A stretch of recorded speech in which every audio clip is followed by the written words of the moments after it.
All right. Carrie and Abby, take it away. All right. Good afternoon, everybody. Thank you for joining us again. We're looking for not as exciting topic, but we're looking for a little fun today. Going to go through a couple handouts that we have, a little presentation. We're going to talk about digital safety. And whether you're aware or not, there's a lot of bad actors out there in the digital world. And one thing, as a small business owner, as an IT firm, we take that very seriously. And we're just going to talk to you all today about digital safety. We're going to talk a little bit about passwords. We're going to talk about a privacy policy, why you might need one. And we can talk about what happens if something does go wrong and the resources that are available to you. What do you think, Abs? Well, thanks for having us, Shelley, and for the introduction. Also, for everyone who joined us today, there is a document in the chat that we will talk a little bit more in depth about later on, but that is a template for a privacy policy that we'll kind of dive into. So, Shelley, is everybody in? Do we have people waiting, or should you ready just to go on topic? I'm still letting a few people are kind of coming in at the moment, but I'll continue to let them in as they come on board. So that's fine. So something for you guys all to think about. There was a QR code on the flyer, the handout, the LinkedIn post. Always use that QR code. You can reach out to us directly. We'll get back to you. If you have questions, if you have comments, or you have future topics you want discussed, we're happy to do that. We're here as a resource to not only the nonprofit community, but this domestic violence community. It's very near and dear to my heart. I'm not a survivor. I've not had that. My heart goes out to them. I have grown up in the nonprofit world, met my wife at the Child Abuse Council in Hillsborough County. I have deep ties, and it hurts me to think that people are out there, but we are here as a resource to you. Do not hesitate to reach out to us. We will help you as much as we can. And this being our second workshop, we're definitely welcome to any feedback, as Carrie was saying, on that QR code. But, we pretty much just want to serve as a role for, you all to not have to worry so much when a participant comes in, or about your fellow advocates, about sort of some things you should be thinking of when someone comes into your organization, or, even employee policies, which I know we'll be touching on today. So I think that's a great segue. So let's start. We're going to start today off talking about passwords. We all know about passwords. We all use passwords. But the problem is, are the passwords good? Are they bad? What makes a good password? What makes a bad password? Who should know them? Who should share them? So, Abs, what do you got for me on passwords? Well, in terms of passwords, not the most exciting topic, perhaps, but essentially it's all about reducing your attack surface. So when you're thinking of a password, it's important to keep in mind, what is a good password? And I know that's changed throughout the years. I know before I came to ShowTech, I used one password that I'd used since first grade, which do not do that. That is not the best practice. And, now we're just getting to the point where passwords do need to be longer. They do need to be more complicated. And there's a couple of tools that you can use to make sure that you are reducing your attack surface. So as we modernize passwords, when we think of what a password should be, I want you guys to keep in mind, security is not easy, cheap, or convenient. So with that in mind, most passwords these days should be complex. What we define as complex should be over X number of characters, should have special characters, should have capital letters, should have numbers, should have all of those things incorporated. But knowing how many passwords you guys all have in the back of your mind, really, we're going to advocate and say that you only need to know really two, because of certain tools such as a password manager. What you guys used to use for Excel or Post-it notes or whatever, now we have password managers, and all those papers should go away. And password managers, they bring, a certain set of tools that you don't just get when you keep your passwords all in one place on a paper, or a note in your phone app like I used to do. And when you use a password manager, they have certain tools set in place where if you're using the same password too many times, it'll give you an alert that says, you're using this too frequently. It generates these long passwords for you so that you can use 20 different passwords for whichever sites that you're having to log into, but you're not having to remember XQ17. You can come up with one passphrase that the password manager will, let you log into all of your websites in. Well, and that's a good point. So as we come to the passphrase, let's dissect that a little bit, right? So we can't make our main password that knows everything, our dog's name, our kid's birthday, or something to that effect, right? But you could make it, a name of a song, something you remember with a little complexity to it, or make it a rhyme, or in certain cases, find a phrase in a dictionary, whatever it may be, and remember that phrase. But I'm going to step back. As we talk about password managers, there's a bunch of them out there. You guys may think that storing them in your browser, such as Chrome or Edge or Firefox, is a password manager. That's not what we're talking about. We're talking about tools such as LastPass, 1Password, NordPass, things like that. And when we go out and we look at a password manager, and this may freak you out a little bit, you want a password manager that does not keep encryption codes. You're like, okay, you're blowing me away. There's way too much information. I have no idea what's going on. When we put a password in, it's encrypted to a certain degree. And that's a jumbling of the numbers and letters and things to that, and then encrypted. So when we go down that path, there was an incident a couple of years ago with LastPass where somebody stole the encryption keys so they could decipher everybody's passwords. They have recovered. So LastPass, NordPass, and other password managers now do not keep those encryption keys. So as you put all your information in one of these, if you lose your password, there's no way to reset it. You have to go reset all your other information and all your other passwords. And that's okay. They give you several ways to get in if you lose your password. So don't worry about it, but we do recommend password managers. And the only two passwords we should remember are your Microsoft and your password manager password. There you go. That's what we say at ShowTech. Yes. And there's a couple other positives that come with using a third-party password manager. One being you have this multi-device sync tool where, I can use my password manager on multiple different laptops and devices. And that just helps with convenience, especially because the whole goal is that, you are the only one who is having authorization to log into everything that you need to log into on a daily basis. It's convenient, and, it also helps you make sure you're logging into the right websites.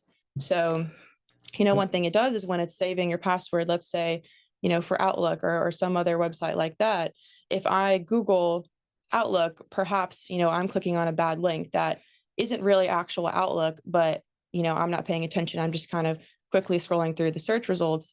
And what your password manager will do is it pops up with a box and it says, hey, are you trying to log in? When you're on, actual Outlook versus a spoof site. So those are very good points. Accompanying passwords is multi-factor or two-factor authentication. We highly recommend this as an individual, as an advocate, as an employee.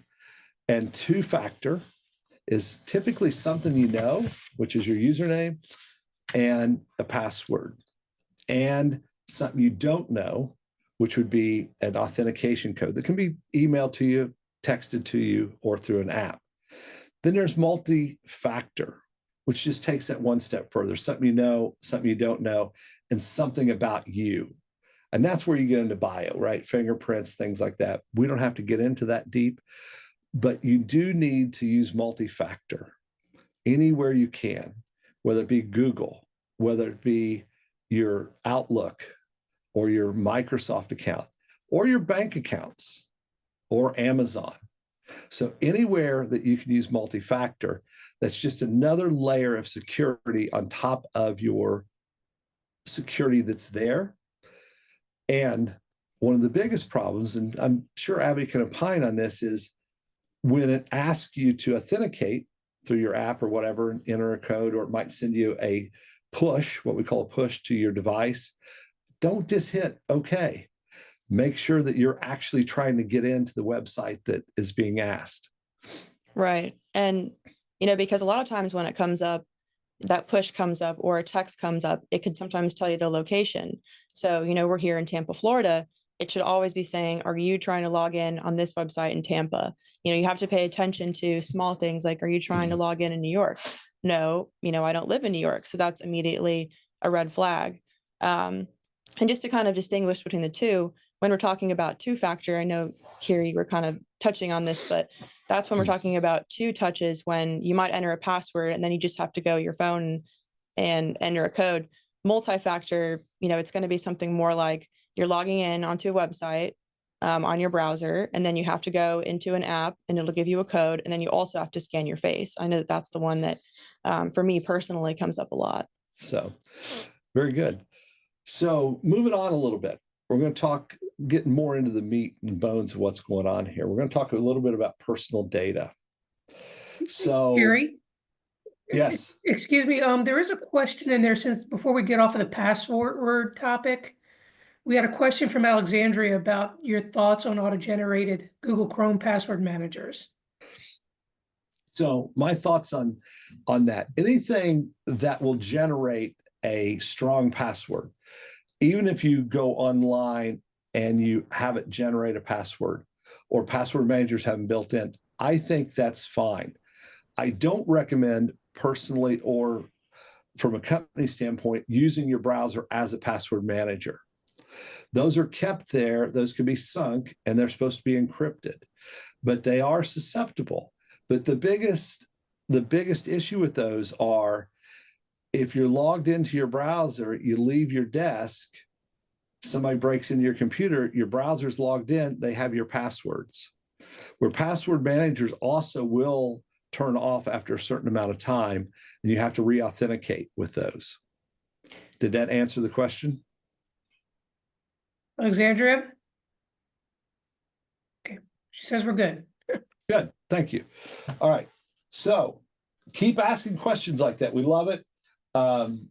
You never know when there's something that we haven't covered, and we're happy to cover. So, and really the key takeaway with passwords is, even with a great password, you're just simply going to be more secure if you are using multi-factor or a password manager. But that's definitely the first step, is using a strong password, an auto-generated password. Yep.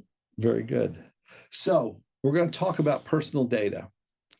Personal data is everywhere, right? From your telephone, from your desk, all the information about you is what we're talking about. Personal data is collected almost everywhere you go. And we're not talking just demographics like on your website, right?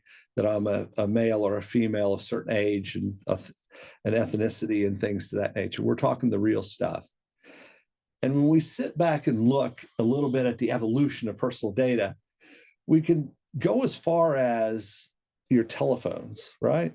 So telephone has all the information, but we want to go download an app, whether you have Google Store or you have Apple, it doesn't really matter. And it'll say, I want to get a drawing app or play tic-tac-toe. Let's take it simpler. Why does it need access to my contacts? Why does it need access to my telephone? Why does it need access to all of that? This is part of the data collection world that we live in. And not that you need to go delete a bunch of apps, but think about that the next time you're downloading that. Does it need access?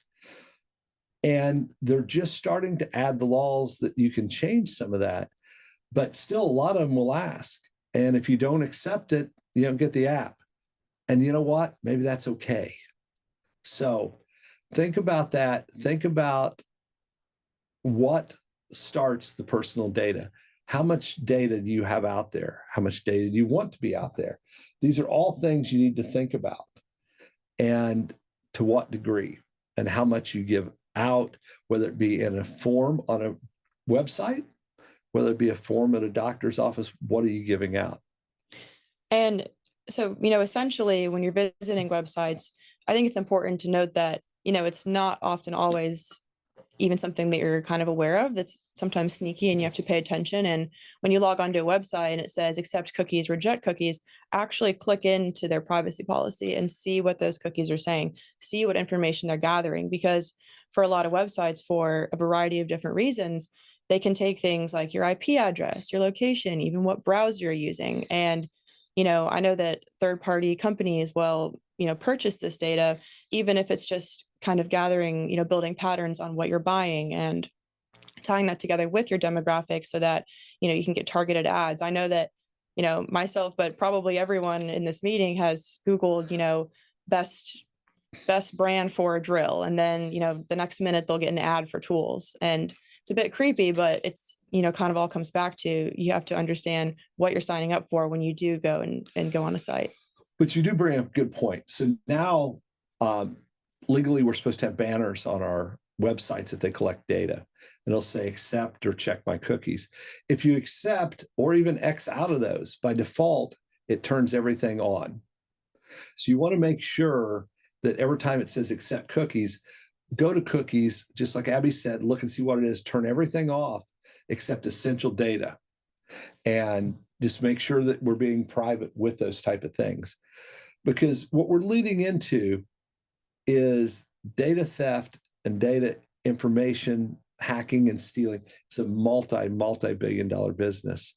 And the more diligence we do as individuals, the better off we're going to be. And where that ties into you all is, let's think of, our participants, right? And what they've been through and how secure is their data.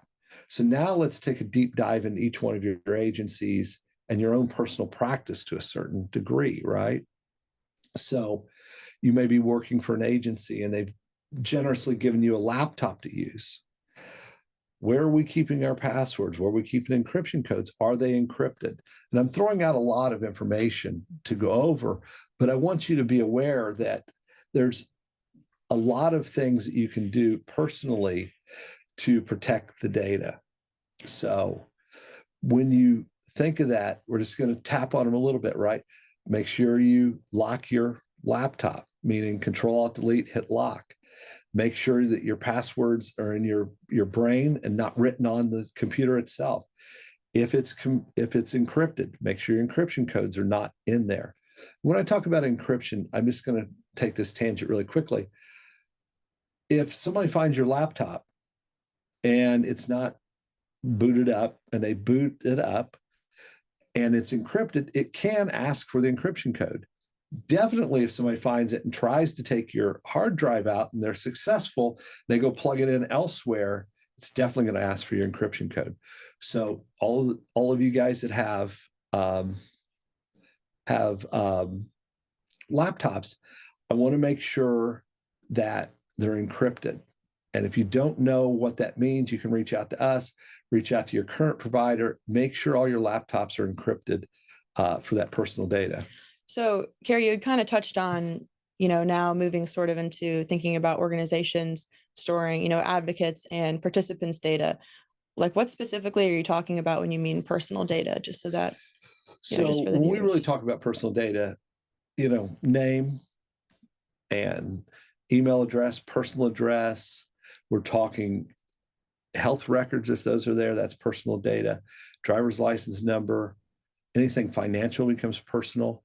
We can talk about things that aren't as well, right? So we don't care about your gender. We don't care about your age.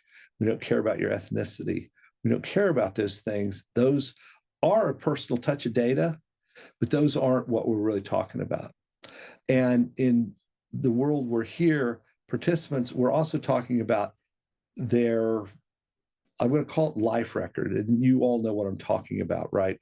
Maybe what happened to them, where the incident, all that becomes really personal. And that is what we're trying to protect. And we're trying to protect the individuals about leaking. And of course, other things that I didn't bring up, Social Security number, even email address could be considered that. So, And I think it's important from an organizational standpoint to make sure you know who's responsible for this data. How long are you keeping this data? Where is it being kept? Who has access to it? Asking these important questions so that when folks are coming to you and you're gathering their personal data, you're able to tell them, what actually are you doing with it? What is it being used for? exactly. And along that lines, as we start talking about, there are a bunch of compliance organizations out there, right? Whether it's HIPAA, you're probably familiar with. Every time anybody goes to a doctor, they got to sign a HIPAA form. Who can have your information? How is it disseminated? Where is it stored? There's other, PCI, which is personal credit information. HIPAA, CCPA. There's a whole host of them. As far as your agencies are involved, you're going to have state regulations. You're going to have a couple other regulatory groups that need to answer to what data you have. And you can always ask your legal groups. You can talk to you can even Google it. What data should we have? What data shouldn't we have? And what are we doing with it? And not to kind of get jumbled into that. It's just, we want everybody to be secure and continue to be secure. So. And when you're talking about compliancy, just as an example, like if you're an employee, handling customer data, you need to know what guidelines your organization has to follow, because, Carrie's nodding to these organizations out there like HIPAA, where, you all will know kind of what compliancy you need to fit into. But it's important to know, like, from the top down, what are the advocates doing? Are they keeping themselves to, your organization standards, just so that, if something does happen, you're still compliant for all of these regulations you have to abide by. Absolutely. So in your chat, you should have a link to a handout. And in that handout is a base outline of a privacy policy. And of course, I got to pull mine out because I did remember it all. But we are going to go through a little bit of that. And we're going to talk about each one of these items and what we know, what we don't know, and how we're going to handle that.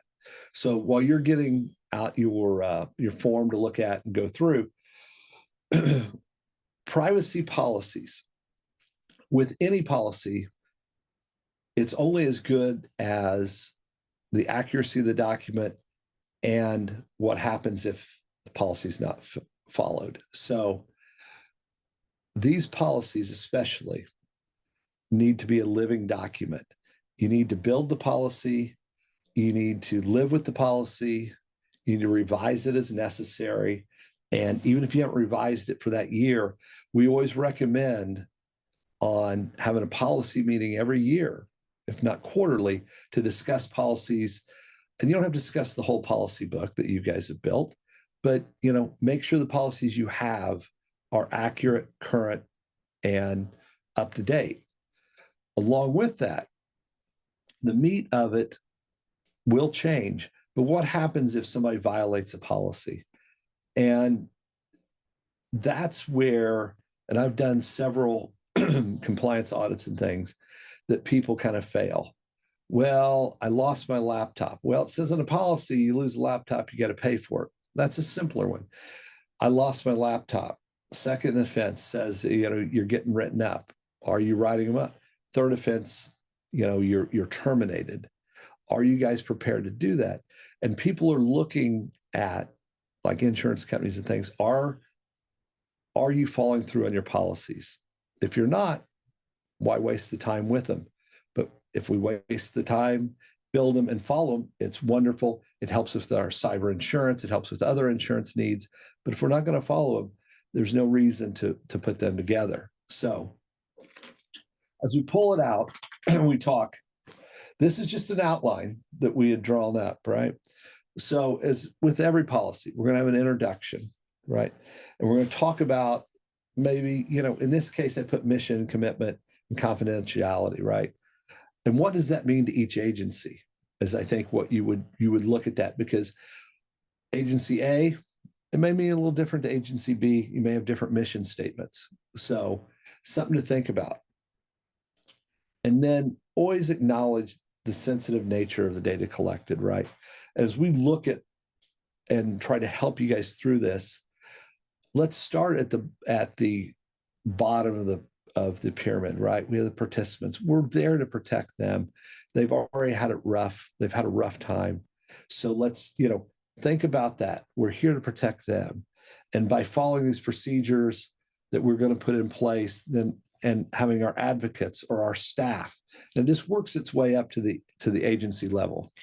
And while this is, a fairly long document that Carrie and I had shared, you can think of it back to when you were in primary school. When you're trying to think of a story and you're in English class, the what, where, when, why, you can think of your privacy policy like that. How are you collecting the data? What data are you collecting? It doesn't necessarily have to be this extremely nuanced beast. And I really like the term you used, Carrie, this living document, because I think it's a great thing to constantly be making changes, review, see maybe where you want to change some things. Yep, absolutely. But it doesn't have to be all that, too complicated. No, but some parts will end up getting complicated, right? So when we step into key point number 2, definitions, right? You need to talk about personal data, participant, third parties, data processing. And you can cover those. Each one of your agencies, you should know what it really means, personal data. If you don't, step back into legal, find out what compliance you have to live with or what compliance the organization, they'll help you define that information.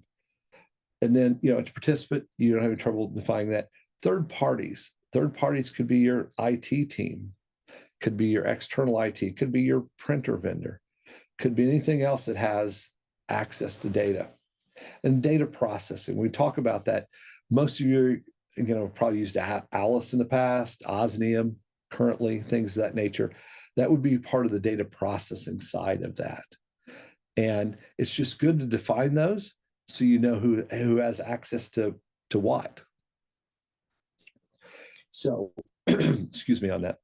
So what we collect, that's the big thing.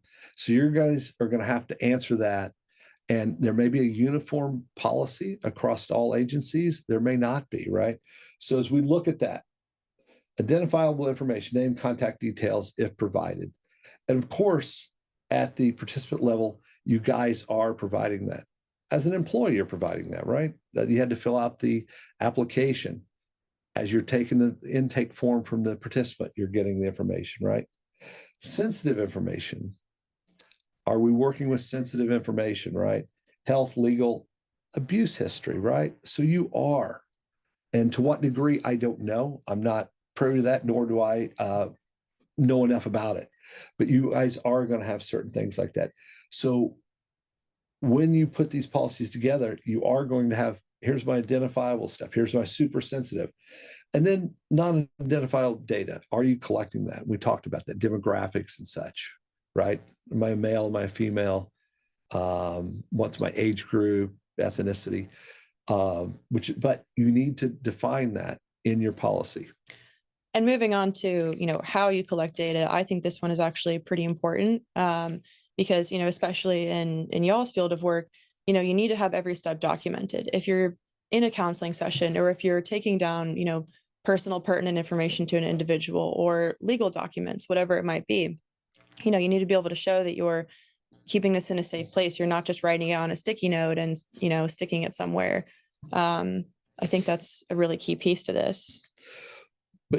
But you need to define, as you think about it, where are we getting information? So we're focused on the participant, but the privacy policy, excuse me, I'll back up on that. The privacy policy is all encompassing. Are you guys asking for information from volunteers? Is that on your website? Is there a place to donate on your website? All of that needs to be covered in your privacy policy as well.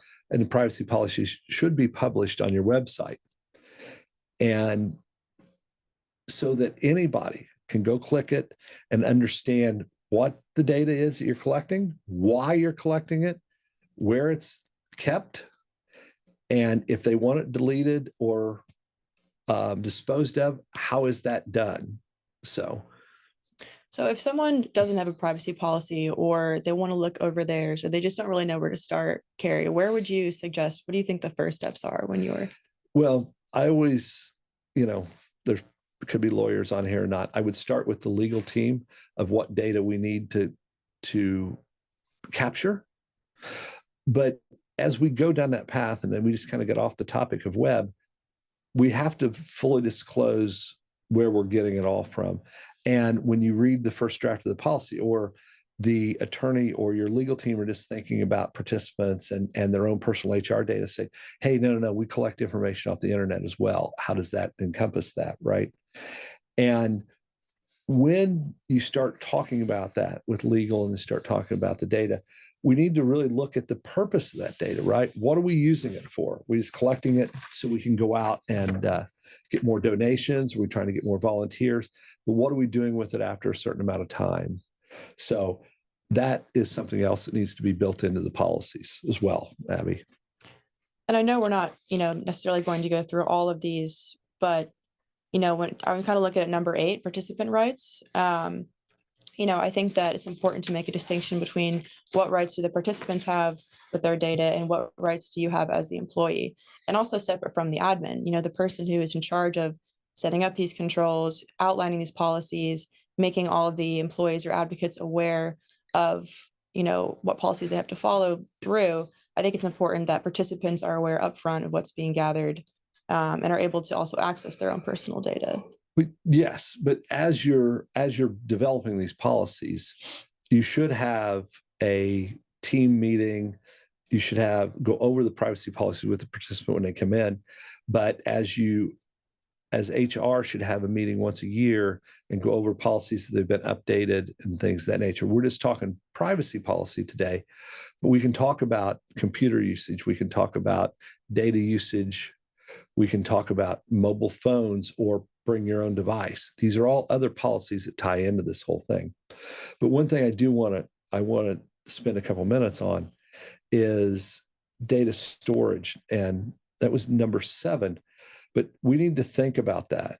So we represent a few agencies that still have servers. We have some agencies that all their data is in the cloud. Just because the data is in the cloud doesn't mean you don't need a privacy policy.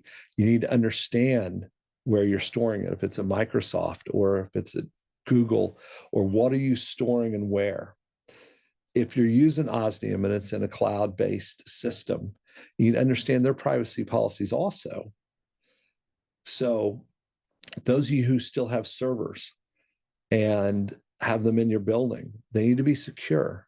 And I'm not talking just behind a door. Technically, they should be behind a door with some type of locking mechanism, with a log system to get in, and walls that go to the ceiling so that nobody can come in and steal those servers, take the data, and anything to that nature. So data storage is paramount into this whole privacy policy, because if somebody gets your server, somebody gets a password in Osnium, the keys of the kingdom are open now. And all that data is, headed to the dark web, unfortunately. Do we have any questions in the chat about compliancy or the privacy policies or anything like that? There aren't any new questions up as of yet. Does anybody have any questions regarding privacy policies? Good. That's all right. So as we go on through the privacy policy, just want to make sure that was there. A couple other things. Let's talk about retention. So, and I can't speak to length of time, but there is a length of time on lots of data. Okay. Contracts, maybe lifetime. I'm just using personal information, right? Tax returns are 7 years typically, right? There is a life of the data of your participants, your HR, your fellow staff members, and those should be adhered to as well. So whether you use an Iron Mountain where they store documents, or when it's time to get rid of a professional shredding company, but you should know that should be in your policy that says we need to keep participant data for X years, we need to keep HR data for X years. And when those dates are hit, they should immediately head to the shredder and find a good quality shredder that also gives you a certificate back that the data was shredded. Those are big things that also need to be included in these types of policies. So you want to make sure that that's there. And then what we don't want to happen is, of course, of a breach. And if a breach happens, that needs to be outlined in your policy as well. And I can only stress, if you feel you've been breached, you need to immediately reach out to your manager, supervisor, whatever person that is, and say, I've done this. I've given my information to a fake website. I fell for a phishing, and here's what's happening. And the faster you can do that, the more limitations we can put on a breach. Okay. And to what data has gotten out, we can try to limit that. But if you're just giving away a password or this to email or something, that is going to end up on the dark web. So you're going to have to change all that stuff immediately. But back to the breach, you all need to lay out what is your breach policy.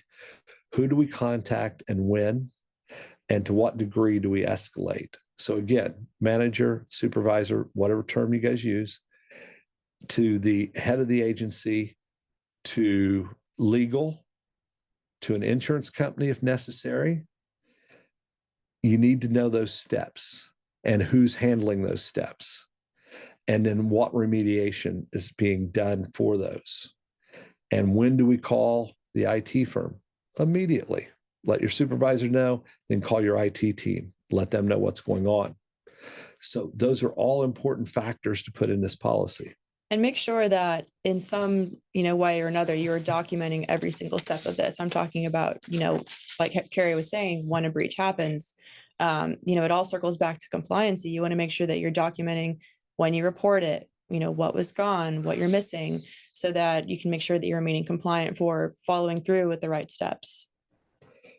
So, and then finally on your policies, especially, every policy, have at the bottom have a revision box. Hey, we met quarterly, we signed off. If you have a revision, put the date, the revision number, right? We recommend whole numbers for the years, and then after the decimal point would be your iterations throughout the year if necessary, so that you know what is the latest, what's the greatest policy you're dealing with. And in the privacy policy, we're talking breach. Back to other policies that might affect, participants, might affect people on staff. Those need to have different types of teeth.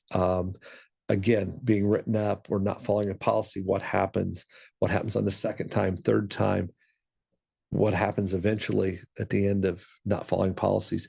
Those are big things that need to be in these policies. Right, because if there's nothing that's going to happen when you violate a policy, that basically just makes it a guideline. Yeah, exactly. So we'll open up for questions here in a second, but I do want to tell you, each one of you, and if you're the CEO or the president of these organizations, or even a staff member, what is happening in the digital world is causing a lot of problems and costing a lot of money. And I know $1 to each one of your agencies is big, but you are going to have to start budgeting for more money in IT as tools are developed to help your policies and to help your procedures. They're not just wasteful spends, but what they also are is ways for the insurance companies to know in the cyber world that you are following your procedures. So systems are coming in now that we run in the background that tells us if somebody's violated a policy in privacy or data or password. And some of them have controls that you as an individual don't have control over. But if the policy's weak, or if I'm going to use this as an example, there's CS controls. If one of those controls changes, the system's notified, it updates, and it will let us know that we need to talk to you as an agency that the policy no longer is up to the standards that are current, and you need to revisit that. And that's all costing money. And again, I know it's budget season and it's tight, but those are things you are going to have to think about. And depending on the size of your agency, it could be anywhere from $250 to $500 to $1,000 a month. And what we're seeing, those bigger numbers, by the way, is not necessarily in our state of Florida, but in other states. And it's here to stay, compliancy with these policies that you're putting in. And it's just a way, and I'm not bad mouthing the insurance company, for them not to pay in an incident. Right. And I think you made a good point there, Carrie, where, times are changing. And, we don't want to be all doom and gloom, but unfortunately, with increased cyber attacks and breaches and phishing, growing exponentially each year, compliance and I know cyber insurance is just becoming more and more rampant, and more organizations and businesses are requiring that you have these types of things laid out, that you do have compliance. You do have a privacy policy. Some businesses need to have cyber insurance now. And I know this is kind of a relatively new thing, the past few decades. It is. But I do want to kind of, in closing, although we are, we do work with some agencies, we're happy to work with any of you all or work with your current IT team. And if you don't have one, you can definitely reach out to us. It's not a sales pitch. We want to help get you on the right track. And if you are happy with your IT people and things, that's great. And again, we're happy to work alongside with them and help you if you have questions. If you just have random questions, please use that QR code, reach out. If you want us to look at a policy and look at some of it, we can talk to you about that. We are not legal. We're experts in certain areas, but we're definitely not legal. So we're not attorneys. So therefore, we can't give you legal advice. But if you do have policies or you have other IT firms write those policies, make sure legal sees them all. Make sure they make sense to everybody. There's a lot of companies out there that run around with what we call kind of more detailed than the outline we provided you. And they tell you to change a few things and implement that policy. Remember, when you implement a policy company-wide or agency-wide, you have to implement it. And if it's written and it's handed out, you need to be able to do what that policy says. So again, we're happy to help with any of that and help you through any of those problems that you might have and work with you on policies and procedures. And, we're also, this is a little off data, we're also here to help you with your IT. If you have some IT questions, just ask. We'll help you. We'll tell you. And if it's something out of our scope or we need to work with your current IT team, we're happy to help that. We're here to help you guys succeed. We're here to further enhance the security and safety of your mission, which is the participants.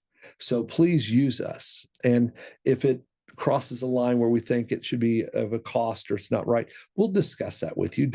But don't hesitate to ask us that information to start with.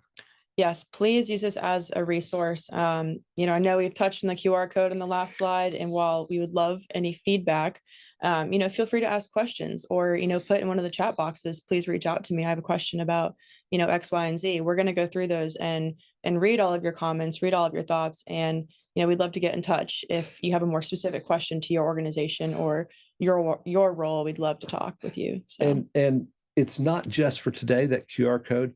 I know we have 6 more of these, and we hope to do more even later than the 6 we have left. But keep the QR code. You come across a question, send it over. It's not just for today. So is there any questions or comments out there? Just remember, if you have a question, somebody else might be thinking the same thing. So don't be afraid to ask with your questions.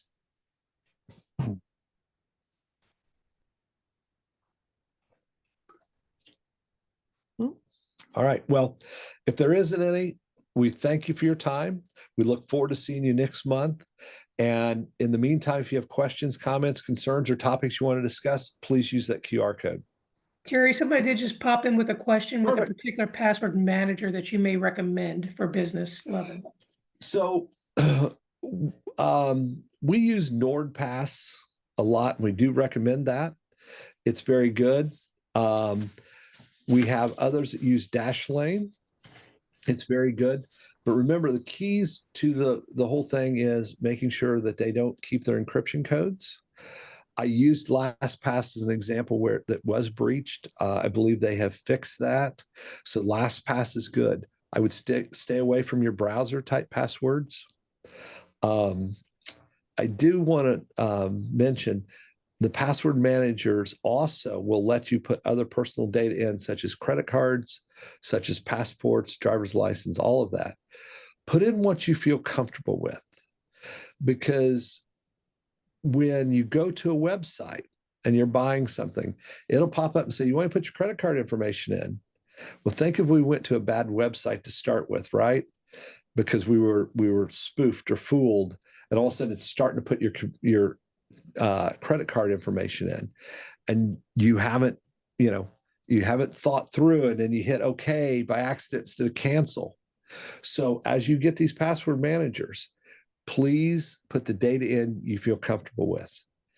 And then in closing on that comment, you got your password manager, you got that. Please, please, please go enact all your 2FA that you can, all the way from the banks to Amazon to any of those. And one note on banks, sometimes websites, especially banks, say you want to remember this website for 30 days so you don't have to put in a code again. Don't. Go ahead and ask for a code every time. Hopefully that answered in detail. We certainly appreciate your time, Yep. Kerry and Abby, and we're looking forward. Appreciate And it. everybody, just remember to save the date for February 11th. Will be our All right. next workshop. Well, thank you everyone for coming today. Hopefully, you got even at least one thing out of this, and we're really looking forward to next month's. So hope to see you there. All right. And we'll take topic suggestions, so send them over. Have Thanks, a great day, Manal. folks. All right. Bye. Bye-bye.